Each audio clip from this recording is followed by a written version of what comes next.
Political గా mileage తీసుకోవడానికి రాలేదు ఇక్కడికి. అనేది ఏంటంటే పవన్ కళ్యాణ్ గారు కూడా నోరిప్పాలండి. ఎందుకు ఇప్పదు?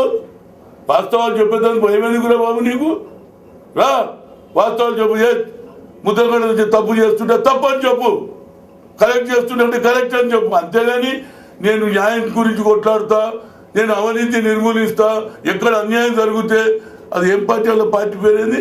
జనసేన. మరి జనసేన ఇక్కడ కనిపిస్తలేదే.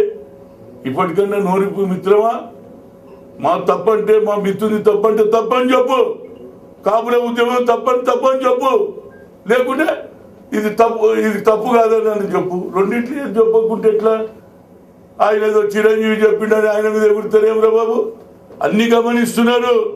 వీరందరూ ఎస్సీల మద్దతు ఉన్నది, బీసీల మద్దతు ఉన్నది, కాపుల మద్దతు ఉన్నది.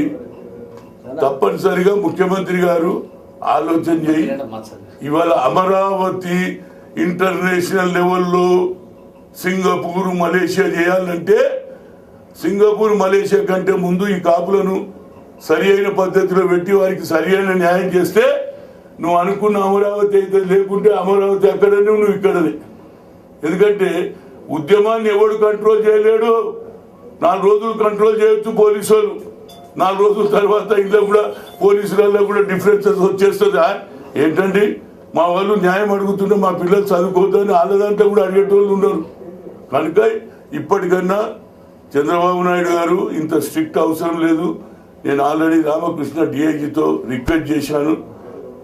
నేను పోయి ఒక 5 నిమిషాలు అతనికి నచ్చజొప్పడానికి ప్రయత్నం చేస్తా. నేను వచ్చి ఇక్కడ ప్రజలను రెచ్చగొట్టడానికో లేకుంటే లా అండ్ ఆర్డర్ సిచ్యువేషన్ చెడగొట్టడానికి రాలేదు. సామాజిక వర్గంలో బలిగా పేదవాడు వాళ్ళు తీసుకున్న ఉద్యమం న్యాయం. ఇది ఈనాటి ఉద్యమం కాదు, ఇది బ్రిటిష్ పరిపాలనలో కూడా వీళ్ళకు రిజర్వేషన్ ఉండే. అదే రిజర్వేషన్ ఇంప్లిమెంట్ చేయమంటున్నాం.